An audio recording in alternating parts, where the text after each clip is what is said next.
हिंद। देखिए हम सब आ गए हैं एलपी टेक्नीशियन का 32वां सेट में। ये जो 14 अगस्त का फर्स्ट शिफ्ट 2018 में जो एग्ज़ाम पड़ा था उसी का ये सेट है। इससे पहले हमने इसका क्लास और भी प्रीवियस सालों का लिया, तो हमारा मानना ये है कि पहले प्रीवियस साल एलपी कंप्लीट कर लीजिए, ताकि इससे पता आपको चल जाएगा कि कैसे कैसे प्रश्न पिछले 2018 ईस्वी में पूछे गए थे। ठीक है, तो चलिए आइए जल्दी से जुड़ जाइए क्लास से। देखिए क्या है प्रश्न, जो देख लीजिए। सबसे पहला प्रश्न, इसका सबसे पहला प्रश्न देखिए हम क्या है। प्रश्न ये पूछा था कि देखिए प्रश्न पूछ रहा है आधुनिक आवर्त सारणी में पहला धातु तत्व क्या है। तो आधुनिक आवर्त सारणी में पहला धातु तत्व लिथियम है। जैसे देखिए ये वर्ग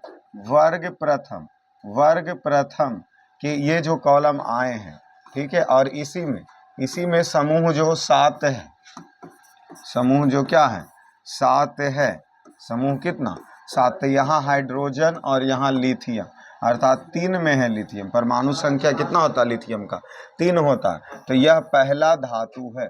ठीक है, क्या पूछा आधुनिक आवर्त सारणी में पहला धातु तत्व क्या है, तो लिथियम है जो पहला धातु तत्व है। चलिए हम आवर्त सारणी की जिक्र कर लेते हैं। आवर्त सारणी, जो आधुनिक आवर्त सारणी की खोज किसने किया, मोसले ने किया। और कब किया, 1913 ईस्वी में किया। आधुनिक आवर्त सारणी परमाणु संख्या पर आधारित है, परमाणु संख्या पर आधारित है। इसके बाद सिर्फ आवर्त सारणी आपसे पूछे, आवर्त सारणी, तो मेंडलीफ भी होगा, मेंडलीफ के द्वारा किया गया। फिर अष्टक नियम, अष्टक नियम किसने दिया, अष्टक नियम किसने दिया। और एक है त्रिक नियम किसने दिया, त्रिक नियम किसने दिया, त्रिक नियम। तो त्रिक नियम और अष्टक नियम जल्दी से कमेंट कीजिए, अष्टक नियम और त्रिक नियम किसने दिया। तो अष्टक नियम न्यूलैंड्स के द्वारा दिया गया, न्यूलैंड्स के द्वारा दिया गया। और त्रिक नियम डोबे राइनर के द्वारा, डोबे राइनर, याद रखिएगा कि त्रिक नियम डोबे राइनर ने दिया और अष्टक नियम मेंडलीफ ने दिया। अष्टक नियम न्यूलैंड्स ने दिया। आवर्त सारणी मेंडलीफ, आधुनिक आवर्त सारणी मोसले, और जो मेंडलीफ की आवर्त सारणी थी वह परमाणु संख्या के आधार पर था। और आधुनिक आवर्त सारणी जो हमारे पास है वह परमाणु संख्या के आधार पर है। सॉरी, अब मेंडलीफ वाला जो था वह परमाणु द्रव्यमान के आधार पर था। ठीक है, आई होप है कि आप आवर्त सारणी के बारे में बहुत अच्छे तरीके से समझ चुके होंगे। चलिए, और साथ में मेंडलीफ में क्या, वर्ग या समूह की संख्या, वर्ग या समूह की संख्या, वर्ग या समूह की संख्या 18 है। और आवर्त की संख्या, आवर्त की संख्या, आवर्त की संख्या 7 है। ठीक है, चलिए बहुत अच्छे, आगे चलते हैं। देख लीजिए क्या कहा जा रहा, भ्रूण। प्रश्न देखिए, भ्रूण को एक विशेष ऊतक की सहायता से माँ के रक्त से पोषण प्राप्त होता है। मतलब जब बच्चे गर्भ में पल रहे हैं तो उसे पोषण, उस छोटे बच्चे को जो पोषण है वह कहाँ से प्राप्त होती है, माँ के रक्त से, माँ के रक्त से प्राप्त होती है। तो उस विशेष ऊतक का नाम बताना, गर्भनाल। गर्भनाल ऊतक के द्वारा, गर्भनाल ऊतक के द्वारा माँ के रक्त से बच्चे को क्या मिलता, पोषण मिलता है, जब बच्चे कहाँ है, गर्भ में पल रहा है। तो चलिए आगे चलते हैं। अगले प्रश्न में क्या करा, यदि एक वस्तु की गतिज ऊर्जा इसके प्रारंभिक मान का 256 गुना हो जाता है तो नया रेखीय संवेग होगा, नया रेखीय संवेग होगा कितनी गुना हो जाएगा। ठीक है, प्रारंभिक क्या करा, यदि गतिज ऊर्जा, जैसे गतिज ऊर्जा का सूत्र क्या होता है 1/2 mv² का प्रारंभिक मान का 236 गुना अगर हो जाए, इसमें मान लेते हैं x था और अभी कह रहा x का 256 गुना हो जाए, तो ये 1/2 mv²। तो नया रेखीय संवेग इसका क्या होगा, तो संवेग बराबर p बराबर mv। तो यहाँ देख लीजिए, इसको हम सब क्या करेंगे, 2 इधर तो x, 6 दूना 12, 5 दूना 10, 1 11 के 1, 2 दूना 4 mv²। अब इसको देखिए इसका क्या है p बराबर mv, 512, तो इसमें क्या हो जाएगा 16 गुना 16 का स्क्वायर अगर करें तो 6 छक 36 और 3 6 दूना 12 3 15 और एक बचा 256। आप यहाँ देख सकते हैं ये डायरेक्ट इससे अगर 256 तो इसका रेखीय संवेग हम सब रेखीय संवेग देखिए तो ये जो 256 गुना किया था वो 256 डायरेक्ट किसका स्क्वायर हो जा रहा 16 का स्क्वायर हो जा रहा, तो उसका जो नया रेखीय संवेग होगा वो डायरेक्ट इसको कर दीजिए कितना गुना हो जाएगा 16 गुना हो जाएगा। तो प्रारंभिक मान का जो रेखीय संवेग हो जाएगा इस 256 के आंकड़ा से ही निकाल लेना कि 16 का वर्ग तो 256, तो 16 प्रारंभिक वेग का 16 गुना हो जाएगा। चलिए आगे चलते हैं। पानी से भरे एक गिलास में रखा गया नींबू गिलास की बगल से देखने पर इसकी वास्तविक आकार से बड़ा प्रतीत होता है। जैसे ये गिलास है, इसमें रखा हुआ क्या पानी और ये है इसमें नींबू, ये है इसका क्या हो गया नींबू। अगर हम इस तरफ से इस नींबू को क्या कर रहे हैं देख रहे हैं, इस तरफ से देख रहे हैं तो इसका आकार है जो बड़ा प्रतीत होता है। इसमें प्रकाश की कौन सी घटना, तो प्रकाश का विवर्तन की घटना होगा या प्रकाश का प्रवर्तन की घटना होगा या प्रकाश के आंतरिक प्रवर्तन होगा या प्रकाश का अपवर्तन होगा। तो सही आंसर हो जाएगा प्रकाश का अपवर्तन।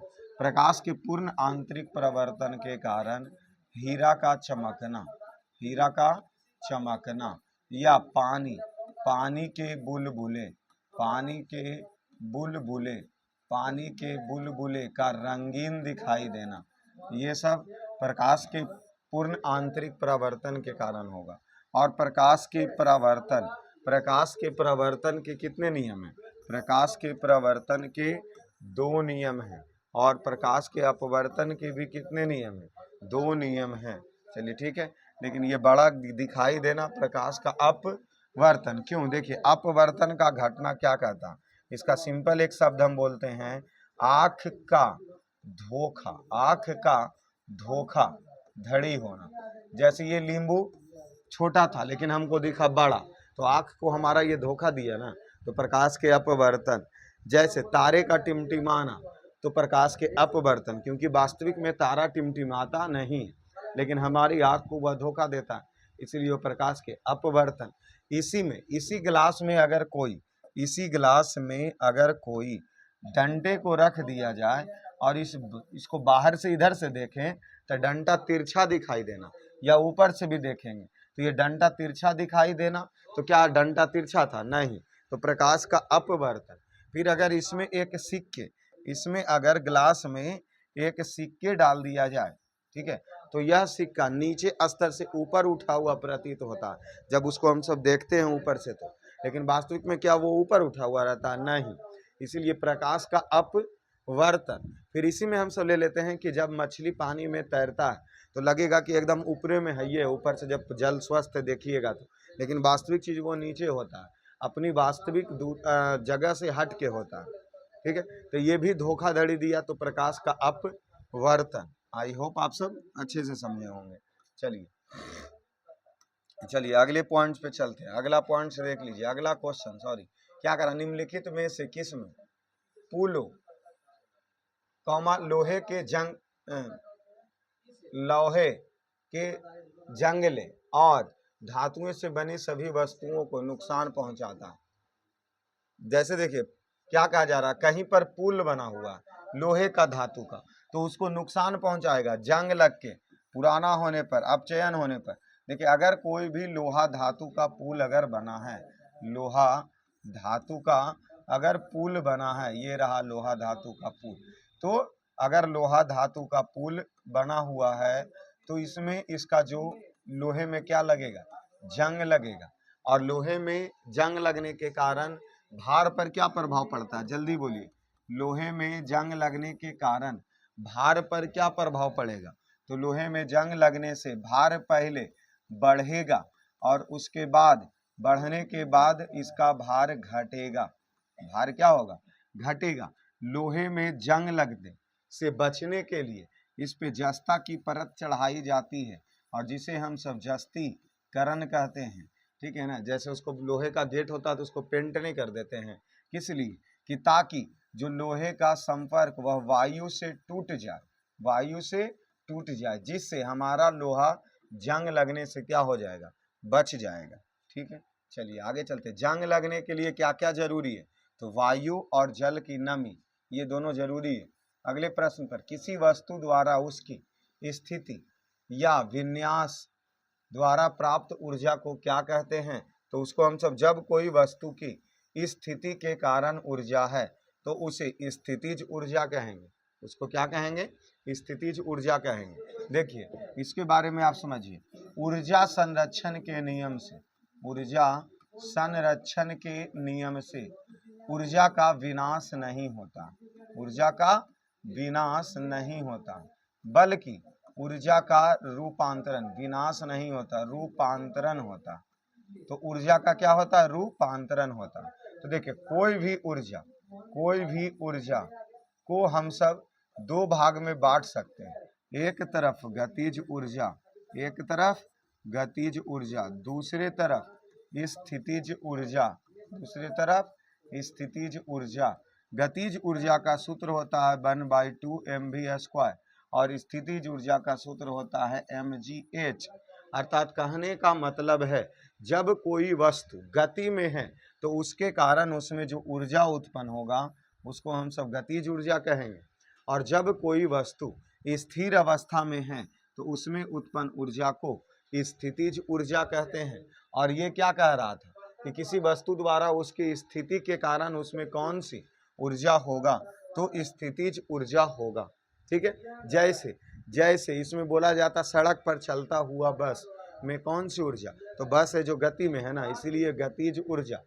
फुटबॉल, मतलब मैदान में फुटबॉल के खिलाड़ी फुटबॉल को जब लात से इधर उधर मारता है तो वो फुटबॉल गति में बदल जाता है, पहले वो रुकल रहता है स्थितिज ऊर्जा, और आया मारा लात तो गति में पकड़ लिया, तो गतिज ऊर्जा। ठीक है ना। गेंद को भी जब हम सब फेंकते हैं तो वो जब वो गति में होता है तो उसमें गतिज ऊर्जा होती है। ठीक है, अब आ जाइए इसी में आता है झरने से गिरता हुआ पानी, तो झरना का पानी गति में है ना, इसीलिए उसमें गतिज ऊर्जा। ठीक है, चलता हुआ पंखा, जो पंखा है वो चल रहा है तो वो स्थितिज ऊर्जा और गतिज ऊर्जा उसमें दोनों होगा। क्यों, क्योंकि पंखा छत से लटकल है, और जब कोई वस्तु ऊंचाई पर के जो लटकल भटकल है तो स्थितिज ऊर्जा। जैसे छत पर बैठा हुआ बालक में स्थितिज ऊर्जा, बैठल है। पहाड़ पर रखा हुआ पत्थर में स्थितिज ऊर्जा, और पहाड़ पर से गिरता हुआ पानी या पहाड़ पर से गिरता हुआ पत्थर में स्थितिज ऊर्जा और गतिज ऊर्जा दोनों होगा। इसीलिए उसको हम सब यांत्रिक ऊर्जा कहेंगे। ये ऊर्जा नहीं, यांत्रिक ऊर्जा का दो भाग बांटे। ठीक है, तो यांत्रिक ऊर्जा होगा। ठीक है, अब जिसमें स्थितिज ऊर्जा और गतिज ऊर्जा दोनों हो उस ऊर्जा को हम सब यांत्रिक ऊर्जा कहते हैं। फिर आ जाइए छत पर दौड़ता हुआ बालक, तो उसमें यांत्रिक ऊर्जा होगा। क्यों, क्योंकि जब वह लड़का छत पर अगर दौड़ेगा तो वह अपनी गतिज ऊर्जा में भी रहेगा लेकिन अपना स्थिति को बरकरार रख करके दौड़ेगा, इसीलिए वहाँ यांत्रिक ऊर्जा। गोल घर पर बैठा हुआ बालक में कौन सी ऊर्जा, तो यांत्रिक ऊर्जा होगा, क्योंकि उसमें स्थितिज ऊर्जा और गतिज ऊर्जा दोनों होगा। ठीक है, आई होप आप सब लोग ऊर्जा का पोस्टमार्टम कर दिए होंगे। चलिए आगे चलते हैं अगले प्रश्न पर। देखिए इस हिसाब से यहाँ पर एक संकेत दिया हुआ, ये जो संकेत दिया चित्र देखिए, और संकेत में विद्युत परिपथ के संदर्भ में क्या है, ये क्या होता है, तो यह विद्युतीय बल्ब का संकेत होता है। इस हिसाब से इधर से ऐसे करके ऐसे, तो ये क्या होता है, विद्युतीय बल्ब का संकेत होता है। आगे चले अगले प्रश्न पे आइए। भारत की राजधानी कलकत्ता से दिल्ली कब स्थानांतरित की गई, 1911 ईस्वी में। कब किया गया, 1911 ईस्वी में। यानी आज जो भारत की राजधानी दिल्ली है वह दिल्ली से पहले कोलकाता था। कहाँ था, कोलकाता था। बोला जाता है एक दिन के लिए राजधानी इलाहाबाद भी स्थानांतरित होता है। फिर यहाँ एक प्रश्न और हम देखे थे कि जो दिल्ली में राजधानी की उद्घाटन कब हुई, तो 1930 और 31 के आसपास में हुआ। 1930 और 31 के समय भारत के वायसराय, वायसराय कौन थे? तो उस समय का viceroy Lord Irwin, Lord Irwin थे, लॉर्ड इरविन थे। तो उद्घाटन के समय, जो दिल्ली राजधानी उद्घाटन के समय भारत के वायसराय लॉर्ड इरविन थे, ठीक है। और यह कोलकाता से दिल्ली राजधानी स्थानांतरित करने की बात कब कही गई? तो 1911 ईस्वी में, ठीक है ना। चलिए आगे चलते। 1905 ईस्वी में क्या हुआ? 1905 ईस्वी में बंगाल विभाजन। कौन विभाजन? 1905 में बंगाल विभाजन हुआ था, ठीक है ना। और इस समय वायसराय कौन थे? लॉर्ड कर्जन, लॉर्ड कर्जन थे, ठीक है। चलिए आगे बढ़ें अगले प्रश्न पर। आइए आ जाते हैं। अगला प्रश्न क्या कह रहा? प्रश्न कह रहा उस फिल्म पूर्णा के निर्देशक कौन है जो माउंट एवरेस्ट पर चढ़ने वाले सबसे छोटी लड़की पूर्णा मालवत की कहानी को दर्शाता है? तो वह है जो राहुल बोस। राहुल बोस है जो पूर्णा फिल्म के निर्देशक हैं, जो माउंट एवरेस्ट पर चढ़ने वाली कम उम्र की लड़की की कहानी के बारे में बतलाया है, ठीक है। चलिए आगे चलते हैं। इनमें कौन सा एक असंतृप्त हाइड्रोकार्बन है? तो एथाइन, एथाइन है जो असंतृप्त हाइड्रोकार्बन है। आगे बढ़ें। क्या कह रहा? सितारों में प्लाज्मा बनने का कारण तो उच्च तापमान, क्योंकि कोई भी सितारा या तारा वहां पर अगर प्लाज्मा बना है तो इसका कारण क्या है? उच्च तापमान। और उच्च तापमान मापा जाता है किसके द्वारा? जल्दी से बोलिए। पायरोमीटर के द्वारा उच्च तापमान मापी जाती है। जैसे सूर्य के गर्मी मापना है तो थर्मामीटर ले जाके सूर्य तर मापेंगे, तो पता चला कि आप भी भस्म होइएगा। तो इसके लिए उसका हम सब प्रयोग पायरोमीटर के उपयोग करते हैं, ठीक है ना। पायरोमीटर का प्रयोग करते हैं उच्च तापमान मापने के लिए। प्लाज्मा पदार्थ का कैमा अवस्था है? चौथी अवस्था है प्लाज्मा। पदार्थ के टोटल कितनी अवस्था है? पदार्थ के मुख्यतः अगर पूछे तो 1 2 3। कौन कौन? ठोस, द्रव, गैस। इसका चौथा अवस्था प्लाज्मा। पांचवा अवस्था बोस आइंस्टाइन, ठीक है। पदार्थ की पांचवी अवस्था बोन्स आइंस्टाइन। तो ये जो है प्लाज्मा सितारों में होता है किसके कारण? उच्च तापमान के कारण। अगले प्रश्न पे चलते हैं। रक्त का कौन सा घटक भोजन, CO2 और नाइट्रोजीकरण युक्त कचरे को परिवहन करता है? मतलब रक्त का कौन सा घटक है भोजन, CO2 या नाइट्रोजन? तो ये रक्त में पाया जाता है प्लाज्मा। रक्त में पाया जाता है क्या? प्लाज्मा होता है, वही उस कचरे का क्या करता है? परिवहन करता है, ठीक है। चलिए एक सामान्य मनुष्य में रक्त कितना होना चाहिए? 5 से 6 लीटर रक्त होना चाहिए। निम्न में कौन यौगिक में एक डबल बॉन्ड है? तो एथीन यौगिक में कैसा बॉन्ड होते हैं? डबल बॉन्ड होते हैं। चलिए आगे चलते हैं। निम्नलिखित में क्या प्रश्न पूछ रहा? निम्नलिखित में कौन सी महिला एथलीट्स रकवैक्स खिलाड़ी नहीं है? तो इसमें कोनेरू हम्पी है जो एथलीट रकवैक्स की खिलाड़ी नहीं है, ठीक है। आगे चलते हैं अगले प्रश्न पे। देखिए प्रश्न कैसा पूछा था। प्रोस्टेट ग्रंथि किसके नीचे मौजूद होती है? तो मूत्राशय के नीचे प्रोस्टेट ग्रंथि मौजूद होती है। आगे चलते हैं। वायु में क्या प्रश्न दिया? वायु में 0 डिग्री सेंटीग्रेड तापमान पर ध्वनि की गति कितनी होती है? तो 331 किलोमीटर प्रति सेकेंड। अर्थात अगर जनरली पूछे तो 332 मीटर प्रति सेकेंड। 332 किलोमीटर नहीं सर, मीटर प्रति सेकेंड। ऐसे पूछे तो 332 मीटर प्रति सेकेंड भी ले सकते हैं। देखिए ताप बढ़ने पर ध्वनि की चाल भी क्या होती है? ध्वनि की चाल भी बढ़ती है। ताप घटने पर ध्वनि की चाल भी क्या होती है? चाल भी घटती है। 1 डिग्री सेंटीग्रेड पर 0.6 मीटर प्रति सेकेंड के हिसाब से चाल क्या हो जाता है? बढ़ जाता है। प्रकाश पर ताप का कोई प्रभाव, ताप का कोई प्रभाव नहीं पड़ता है, कोई प्रभाव नहीं पड़ता है।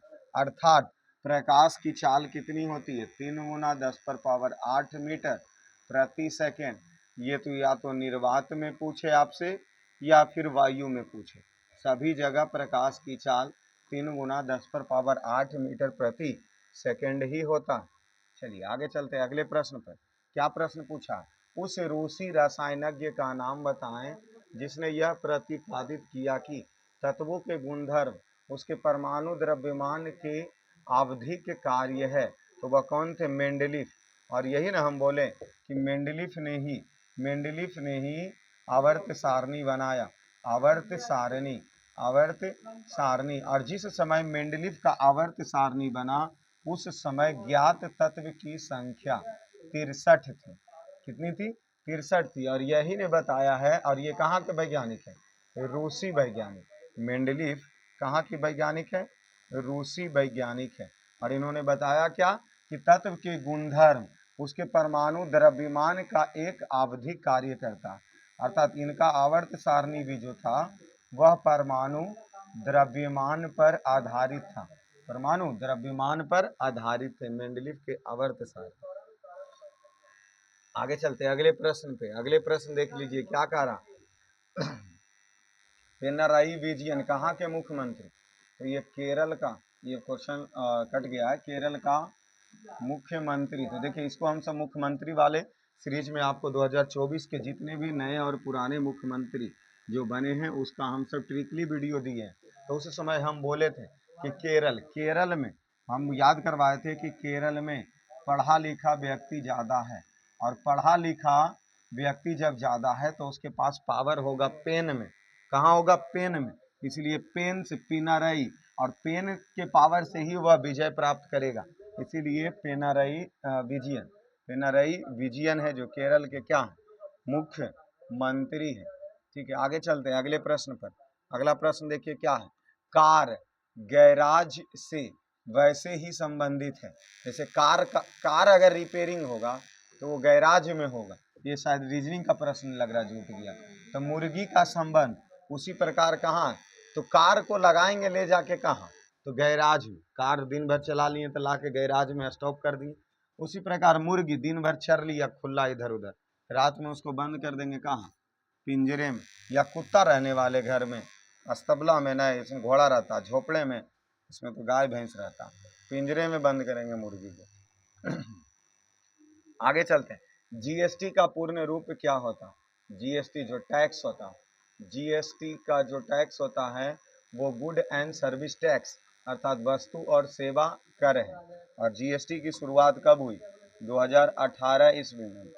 ठीक है चलिए आगे चलते हैं अगले प्रश्न पर। क्या कह रहा, लेड नाइट्रेट को जोरदार ढंग से गर्म करते समय निकलने वाले लाल भूरे रंग गैस का नाम बताएं। तो वह कौन सा गैस निकलता है, तो वह नाइट्रोजन डाइऑक्साइड निकलता है। ठीक है चलिए आगे चलते हैं अगले प्रश्न पर। ओडियोमीटर एक ऐसा उपकरण है जिसका उपयोग गाड़ी के क्या मापने में, तो गाड़ी से दूरी, गाड़ी कितना दूरी तय किया ये मापना है तो हम सब किस यंत्र का प्रयोग करेंगे, ओडोमीटर। आगे चलते हैं, बायोगैस बायोमास में किस प्रक्रिया के माध्यम से उत्पन्न होती है, तो यह होता है अवयवी किण्वन के कारण। और बायोगैस का मुख्यतः क्या है, तो मीथेन। बायोगैस से कौन से गैस निकलते हैं, तो मीथेन गैस निकलते हैं। और यह इसमें माध्यम क्या है इसका, अवयवी किण्वन या अवयवी किण्वन। चलिए करंट अफेयर का प्रश्न आ गया। 2017 ईस्वी में प्रकाशित अंग्रेजी उपन्यास सीता जो है वह वॉरियर्स ऑफ मिथिला का लेखक कौन है, सीता वॉरियर्स ऑफ मिथिला के लेखक अमीश त्रिपाठी। कौन लेखक थे, अमीश त्रिपाठी थे। आगे चल जाते हैं लास्ट प्रश्न। ठीक है क्या करा, किस भारतीय उद्योगपति ने हाल ही में इंटरनेशनल चैम्बर ऑफ कॉमर्स के अध्यक्ष के रूप में चुना गया है, तो सुनील मित्तल। कौन है, सुनील मित्तल। तो इस हिसाब से हमने ये सेट भी क्या किया, कंप्लीट किया। ठीक है तो बाकी हम सब अभी 50 सेट तक एलपी का प्रीवियस ऐसे ही प्रश्न देखेंगे कि साइंस के कैसे कैसे प्रश्न पूछे गए। चलिए, आप सब लोग लगातार क्लास में जुड़े रहिएगा, और जुड़े रहने के लिए सभी लोगों को धन्यवाद।